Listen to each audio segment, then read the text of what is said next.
jadi Bung Karno itu sebelum menjadi presiden bertapa di sini? Iya.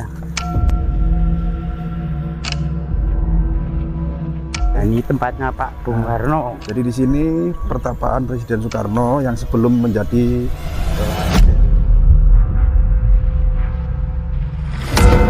Terus saya Muruk. Muruk. Ya, Gajah Mada.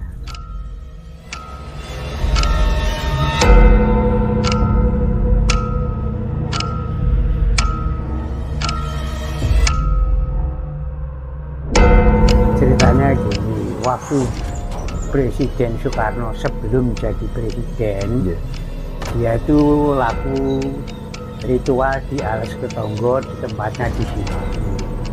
Nah, di dalam sini tuh ada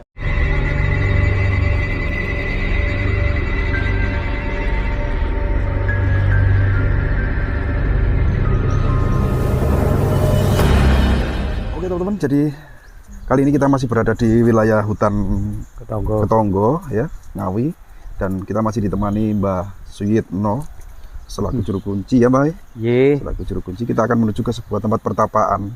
Siapa Mbak? Bung Karno. Pertapaan Presiden Soekarno yang ada di sana. Dan ini pohon ini kenapa Mbak kok dikasih kuning-kuning kiri kanan nih Mbak? Wah, ini ya waktu pas hari haul Bung Karno itu lah ya kasih. Oh. Bahkan haulnya di situ. Haulnya di situ Mbak ya? Iya. Oh, gitu. Itu siapa Mbak yang dari sana? Peziarah Mbak? Enggak, orang sini. Orang sini.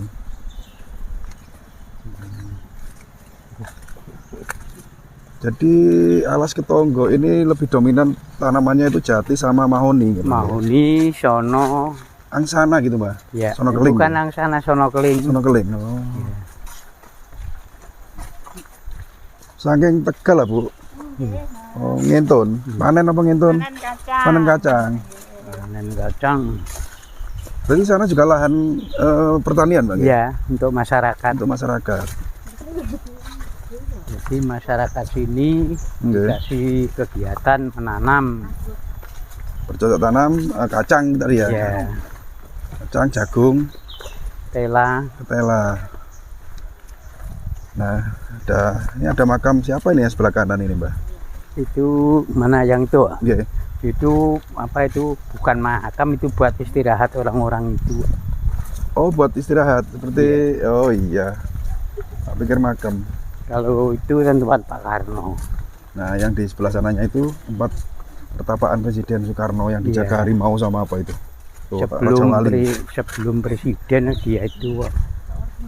Jadi Bung Karno itu sebelum menjadi presiden bertapa di sini? Iya. Kan? Oke. Nah, ini kita sudah sampai ya, Pak ya. Ini tempatnya Pak Bung Karno. Jadi di sini pertapaan Presiden Soekarno yang sebelum menjadi presiden.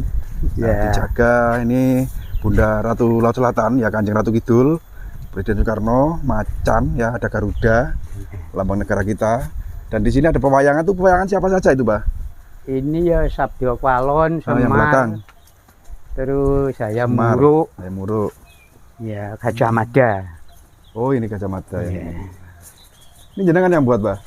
Yang buat Mas Singo. Oh. Nah, yang ini kacangnya. Ini kacang warga. Istirahat dulu Mbak, istirahat dulu Mbak. Istirahat dulu. Oke. Iya Mbah Yitno, ini kan kita sudah sampai di tempat yang katanya di sini Presiden Soekarno pernah melakukan ritual pertapaan. Itu seperti apa Mbah ceritanya Mbah? Ceritanya gini, waktu Presiden Soekarno sebelum jadi presiden, dia itu laku ritual di Alas Ketonggo, di tempatnya di sini. Nah, di dalam sini tuh ada batu Mas, ini dikubur sini itu ada batunya di dalam sini. Sebenarnya di bawah keramik ini ada batu. Ada batunya. Kenapa kok ditutup, Mbah? Ya kan, ya enggak besar batunya, tapi buat tenger ya mungkin. Buat duduk. Inilah ini. Ini terus dibangun sama keluarga Bung Karno, dari batu ini yang bangun. Oh, jadi yang membangun ini keluarga dari Bung Karno? Iya. Dari Batu Malang? Batu Malang. Oh, gitu. Jadi enggak orang umum enggak, dulu cuma sekarang dulu di paping, sekarang di keramik sama Mas Singo gitu aja, sama ditambah ini. Siapa namanya? Mas Singo. Mas Singo itu yang kerabatnya Bukan, kalau kerabatnya Bu Linda, kerabatnya Pak Karno itu namanya. Bu Linda. Tapi sekarang lama ndak kesini mungkin dulu sudah umur juga. Sepuh ya. Terus generasi anaknya gitu nggak pernah ada yang di sini. Ada, itu ada. Tapi di Australia anaknya Bu Linda jadi dokter di Australia sana. Kalau pulang ke Indonesia ke sini. Pasti ke sini. Iya, ke sini. Ya tentunya gini, Mbak. Sebuah tempat yang pernah punya sejarah ya, apalagi ini kan presiden pertama Indonesia iya. kan, pasti dikenal dengan adalah mistis atau cerita ya seperti itulah. Ada nggak cerita mistis dari tempat ini, Mbak?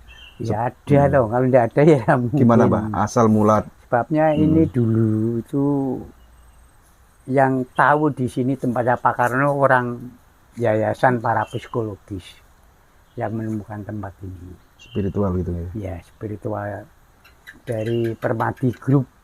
Permadi Jakarta itu Mas. Iya, Permadi.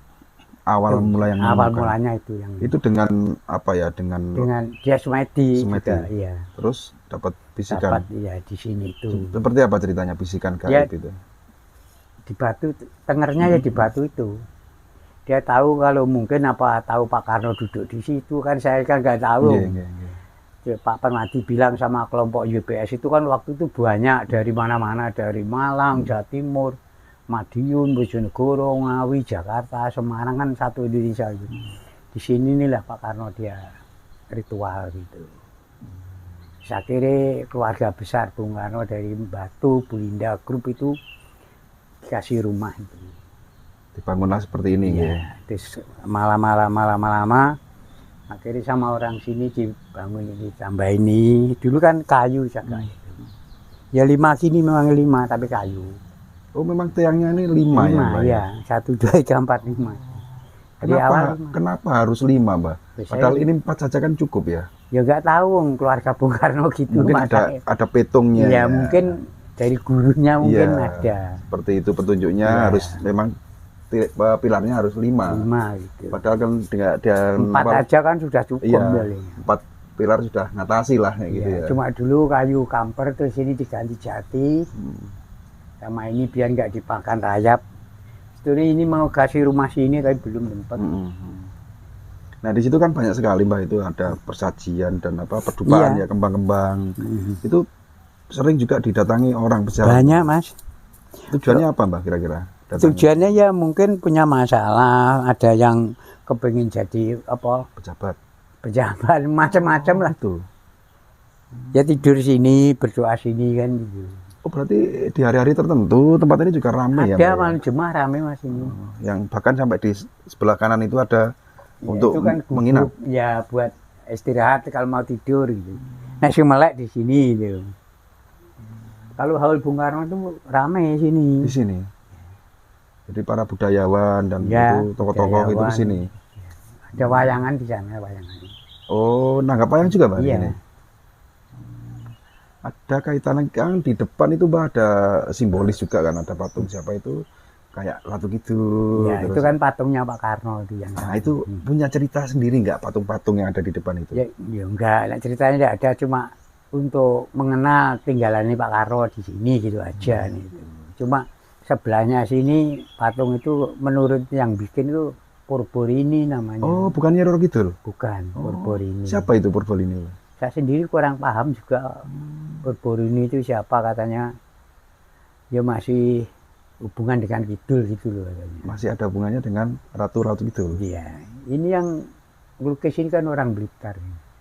Pasti untuk membuat suatu tetenger berupa patung itu kan nggak angger membikin gitu loh, Mbak. Yeah. Pasti ada petunjuk-petunjuk ini loh, gunakan, pakailah kan gitu ya, ini taruhlah kan gitu.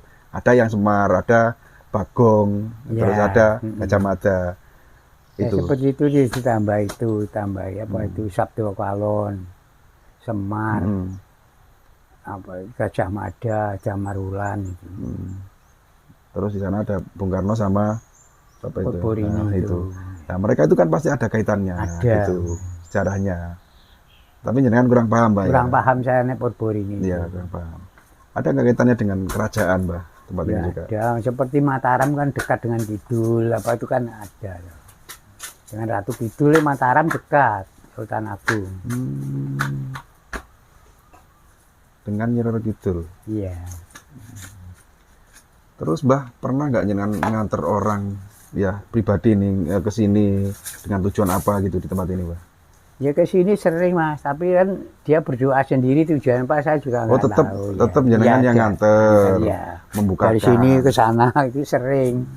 Tapi kan punya apa tuh tujuan lah, makan masing-masing. Oh, jadi tidak diungkapkan ke jenengan ya? Enggak. Jadi jenengan nganter terus berdoa sendiri gitu aja. Ya. Tambah saya ingin doa sini, ya sudah. Barangkali jenengan punya cerita atau sempat melihat kejadian mistis di sini ketika mengantar tamu itu, Mbah, di malam hari itu ada nggak? Oh, tidak ada Mas. Tidak ada ya. Ya, yang penting malam juga pernah, siang pernah. Yang penting malam juga tidak ada apa-apa. Yang penting selamat kembali lagi sudah beres itu. Oh, namanya hutan kalau musim kemarau di sini ya juga banyak ular kok. Iya, masih banyak ular sini. Banyak ular sini tuh. Penting kembali sana aman sudah. Itu aja. Terus yang ada kaitannya dengan Kali Tempur itu seperti apa sih, Mbah? Kalau Kali Tempur itu waktu Brawijaya mau bertapa itu mandi di situ. Mandinya di Kali Tempur, siram Jamas, buang Soekarto di situ. Setelah lepas busana kebesaran, terus turun ke sungai mandi. Sebelumnya. Malah sebelumnya. Sebelumnya. Dia mau bertapa itu mandi tuh, buang Soekarto, terus pakai baju lagi bertapa. Setelah dia bertapa, dilepaskan, dia ganti baju kuning, meneruskan perjalanan dan ke Puncak Lawu. Ya, ke Puncak Lawu. Muksonya kan di Lawu. Gitu ya. Iya. Jadi sebelum melepas jubah kebesarannya gitu. Iya, buang siram, ya pokoknya mandi bersih lah. Terus siram Jamas. Yang di Tugu Mas itu apa, Mbah? Yang di Tugu Mas itu pujangga keraton yang ikut ke Lawu itu istirahatnya di situ. Karena kan pujangga kalau semedi kan harus perlu 4 tanasir itu. Dekat air, angin, api, bumi kan berkaitan gitu. Jadi situ kan dekat air. Kenapa, Mbak, kok dinamakan Tugu Mas, Mbak? Apa tugunya terbuat dari emas gitu kah? Ya nggak tahu, nyatanya batu. Iya batu toh. Ya, nggak ada tapi dari juga. dulu-dulu namanya Tugu Mas.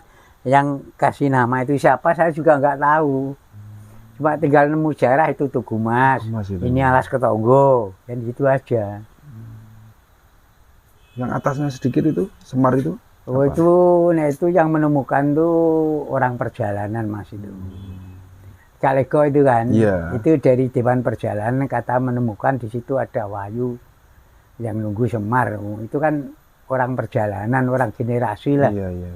Kalau dulunya ya nama legak-legok gitu aja. Lebih terkenalnya legak-legok ya. Legak-legoknya apa gitu sih Mbak artinya legak-legok itu, Mbak? Mungkin menurut saya legak-legok apa itu redok geneng, apa belak-belok kan. Gitu ya. Legak-legok kan belak-belok bisa. Legak-legok juga apa itu bisa kayak gitu. Iya. Oke, luar biasa sekali. Jadi di sebuah hutan yang lebih dikenal dengan nama Alas Ketonggo ini ternyata punya sejarah, Bang, ya. Sejarah. Sebabnya Alas Ketonggo itu kan waktu Majapahit dari satu dia kan buat ritual orang-orang Majapahit, Mas. Jadi di sini itu sebetulnya ada 37 tempat. 37. Tapi jauh-jauh. Ya, sampai ke puncak sananya. Tidak sampai puncak. Khusus Alas Ketonggo itu ada 37 tempat. Jadi dari Ngumbul Jambe, Sendang Mandraguna, Guwa Bagus, Guwa Begonondo, Tugu Mane, banyak ada ke sini ya. Alas Bumi Petik, Alas Ketonggo, Punden Sepudak, Pedit Sepudak, Tempur Dipodalem, Masjid Sepayung, Sendang Padah Lumpang. Jadi banyak tempatnya jauh-jauh sampai Mangir, Alas Ketonggo, Punden Kandang Bubrah, banyak lah pokoknya. Tapi jauh-jauh. Kalau ekspor 1 minggu mungkin nggak selesai, Bang, ya? Mungkin 2 tempat setengah hari. Iya betul. Jadi nggak mungkin kalau kita. Wong harus jalan kaki, Wong. Nggak ada jalan lian kaki. Dan harus merapas hutan-hutan gitu, nggak? Iya. Oke. Oke, Mbah. Yatna terima kasih ya sudah berkenan memberi cerita ya tentang sejarah dari keberadaan tempat yang dinamakan Pertapaan Soekarno, nggih. Iya, Pertapaan yang berada di Alas Ketonggo ini. Semoga tempat seperti ini masih tetap lestari ya, Mbak, dan biar apa ya namanya kelak anak cucu kan tidak tinggal cerita ini loh kan gitu ya. Oke, mungkin jenengan sehat selalu Mbah. Enggal saras kita. Amin. Dan tayangan kali ini bermanfaat, kurang lebihnya kami mohon maaf. Saya akhiri, assalamualaikum warahmatullahi wabarakatuh. Waalaikumsalam.